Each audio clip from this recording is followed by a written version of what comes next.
discussion of the shoulder joint. There is a medially attachment of the capsular ligament to the scapula at the margin of the glenoid labrum. Here you can see this is the margin of the glenoid labrum. But superiorly there is a long head of biceps tendon. Here you can see this is the long head of biceps, which is intracapsular.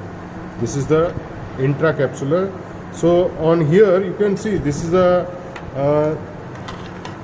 left side of the scapula, and this is the left side of the humerus, and this is the shoulder joint, which is the ball and socket variety of the synovial joint. So the capsular attachment, medially it is attached to the scapula. It is attached to the margin of the glenoid cavity. It is attached to the margin of the glenoid cavity on the each side, but on the superior aspect there is a attachment of the biceps, so it is attached beyond to the biceps. So this margin up to the above to its, there is a attachment of the capsular ligament on the medial aspect. The remaining part of the capsular attachment, it is over the margin, but on the upper part it is beyond to the attachment of the long head of biceps. Laterally it is attached to the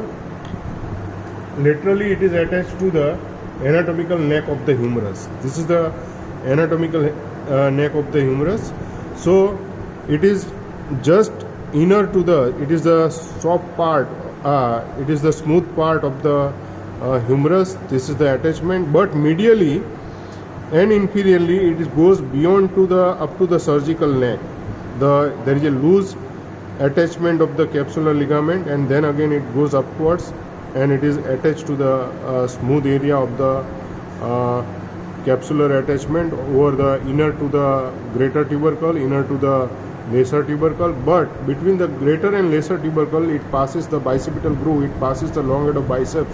This area there is a deficit of the capsular ligaments, and then it is attached to the anteriorly up to the medial to the lesser tubercles. This is a lateral attachment of the capsular ligaments. Another ligament, the capsular ligament, which is thickened, and it gives the forms the three ligament.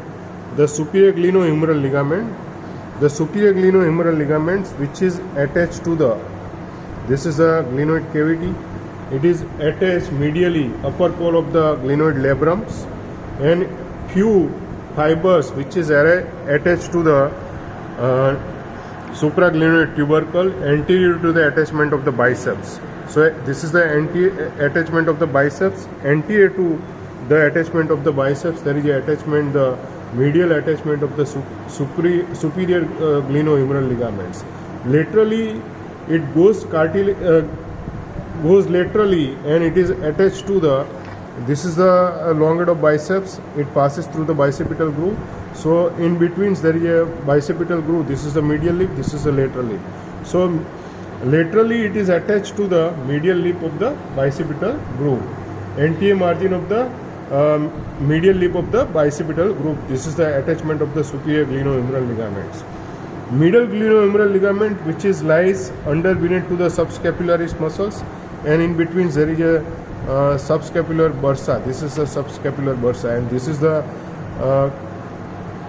thickening of the capsular ligament under beneath to the subscapularis. It is the middle glenohumeral ligaments, and in between there is a, between the superior glenohumeral ligament and middle glenohumeral ligaments there is a gap, and this gap it is called the witch breath, and sometimes there is a dislocation of the or subluxation of the shoulder joint humerus anteriorly through this gap. It is called the from the witch breath gap between the superior glenohumeral ligament and middle glenohumeral ligaments. The inferior glenohumeral ligaments, it is the strongest on the inferior aspect of the capsule. It is the hammocks-like. Anteriorly and superiorly it is actually the continuation of the glenoid labrum, and posteriorly and inferiorly from the posterior side it is from the posteriorly and inferiorly. So it suspend like hammocks, and which is the strongest as compared to the another two glenohumeral ligaments. Inferior glenohumeral ligament, it is the hammock-like and it is the strongest. So these are the three glenohumeral ligament. It is the thickening of the capsular ligaments. The another ligament, it is a coracohumeral ligament. From the coracoid process, from the root of the coracoid process to the greater tubercle, and it is merged with the partially merged with the superior glenohumeral ligaments. So it is the second ligament which is from the coracoid process to the root of the coracoid process to the anterior margin of the greater tubercle. It is the coracohumeral ligaments, and it is merged with the superior glenohumeral ligaments. Third ligament, it is the transverse humeral ligament. Here you can see it is a transverse humeral ligament. Through these transverse humeral ligaments, there is a passing of the long head of biceps tendon. It is the intracapsular. So here you can see this is the long head of biceps which is passes through the transverse humeral ligament. Along with it, there is a, here you can see this is the anterior circumflex humeral artery. It gives the ascending branch which is goes inside the bicipital groove. Fourth ligament, it is the above, it is a coracoacromial arch. From the, this is the acromion process, here you can see, and this is the coracoid process, and the ligament, it is called the coracoacromial arch. So this is a coracoacromial arch which prevents the shoulder joints, prevents the shoulder dislocation upwards. So it is the coracoacromial ligaments. This is the coracoacromial ligaments. Another ligament, it is a glenoid labrum. Here you can see this is the glenoid cavity which is marginally, there is a attachment of the white fibrous tissue. It is called the glenoid labrum, which gives the depth of the glenoid labrum, and it gives the stability of the shoulder joints. So these are the ligaments of the shoulder joints, and this is the intracapsular. There is a biceps tendon which is also lined by the synovial membrane. So it is a ball and socket variety multi-axial joints, and it work into the three axis. The surrounding, there is a rotator cuff. Rotator cuff, it is a flattening of muscles around to the shoulder region anteriorly, superiorly and posteriorly. It is not covered by the inferiorly. Anteriorly it is covered by the subscapularis muscle. Here you can see this is a subscapularis muscle, anteriorly by the subscapularis, and below to the subscapularis there is a one bursa. It is called the subscapular bursa. Superiorly it is covered by the supraspinatus muscle. Here you can see this supraspinatus muscles. This supraspinatus which is goes below to the acromion process, and in between the supraspinatus and acromion process there is one bursa. It is called the subacromial bursa. It is the largest bursa, and which prevents the frictions between the supraspinatus and acromion process.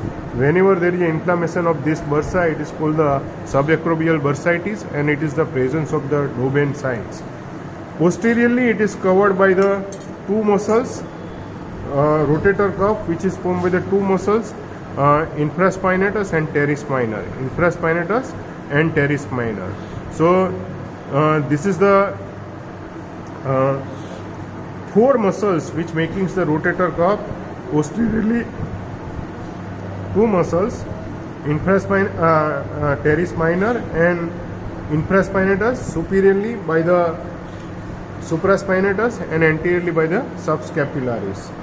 And there is one more bursa just below to the infraspinatus muscle. It is called the infraspinatus bursa.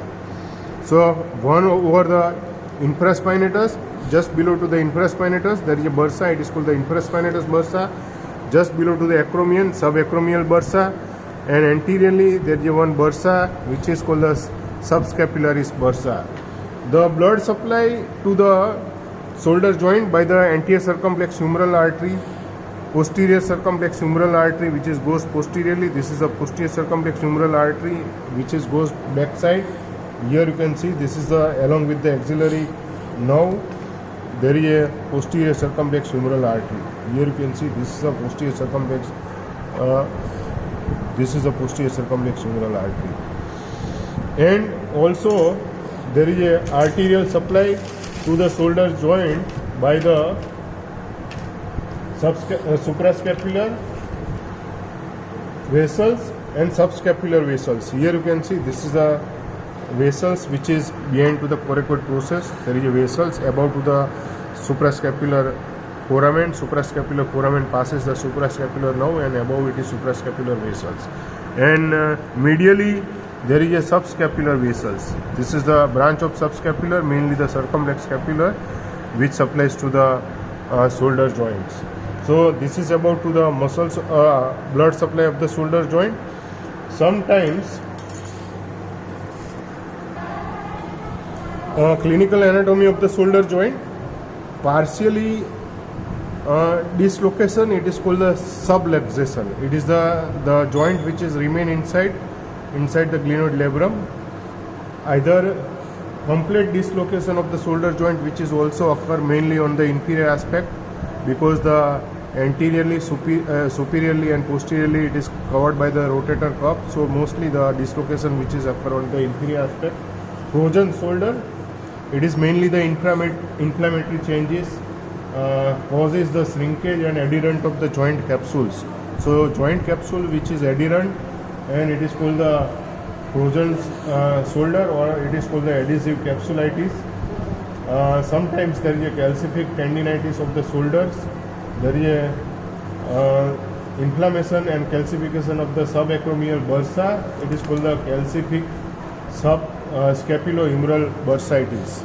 So this is the clinical anatomy of the shoulder joint. Revision of the ligament of the shoulder joints. Capsular ligament medially attached to the margin of the glenoid labrums, but superiorly, where there is attachment of biceps, it extends beyond it, and laterally it is attached to the anatomical neck of the humerus. It is the smooth margin of the neck of the humerus, but on the anteriorly and inferiorly it extends downward up to the surgical neck, because here the capsule which is neck, and superiorly it is deficit at the long head of biceps, which is passes through the bicipital groove. And three thickening of the capsular ligament, it is called the glenohumeral ligaments. Glenohumeral ligament we already discussed, attach on the upper margin of the glenoid labrum, just anterior to the biceps attachment. It is attached to the medial lip of the bicipital groove. On the lesser tubercle, it is the superior glenohumeral ligaments. Middle glenohumeral ligament, which is lies under beneath to the subscapularis muscles. In between there is a subscapularis bursa. So this is the middle glenohumeral ligaments. And inferior glenohumeral ligaments it is hammock-like, and it is like suspending on the both sides of the neck of the humerus, and it is continuation of it is the extension of the glenoid labrum anteriorly and inferiorly. It is the strongest ligament as compared to the superior glenohumeral ligament and middle glenohumeral ligament. Inferior glenohumeral ligament which is strongest, and it prevents the inferior dislocation of the shoulder humerus inside the shoulder joints. And there is some gap between the superior glenohumeral ligament and middle glenohumeral ligament. Here at that level, it is called the width breadth, and from the width breadth there is sometimes there is a chances of subluxation of the anterior dislocation or subluxation of the shoulder joints. Another ligament, it is the coracoacromial ligaments. On the superior aspect, it makes the coracoacromial arch, which prevents the upward dislocation of the shoulder joints. Third ligament, it is called the coracohumeral ligaments. From the root of the coracoid process to the greater tubercle, it is the coracohumeral ligaments, and mostly coracohumeral ligament which is merged with the fiber of the superior glenohumeral ligaments. Fourth ligament, it is the transverse humeral ligament. it transverse humeral ligament, it passes the long head of the biceps tendon. It is the transverse humeral ligament, and it is passes along with the ascending branch of the anterior circumflex humeral artery. So these are the ligaments. And the rotator cuff muscles, the tendon of the muscles which is flattening around to the shoulder joints, it is called the rotator cuff. The mainly anteriorly it is formed by the subscapularis, superiorly it is formed by the supraspinatus, posteriorly it is formed by the infraspinatus and teres minor. There are three bursa under beneath to the infraspinatus. The bursa, it is called the infraspinatus bursa. Below to the acromion process there is a bursa, subacromial bursa. It is the largest bursa of the body, and the inflammation, it is called the subacromial bursitis, and there is a, whenever there is inflammation there is a Doben signs. And the one anteriorly the bursa, it is called the subscapularis bursa, just between the capsular ligament or middle glenohumeral ligament and the subscapularis tendon, it is a subscapularis bursa. So glenohumeral ligament, in short, it is a thickening of the capsular ligaments. So this is about to the shoulder joints.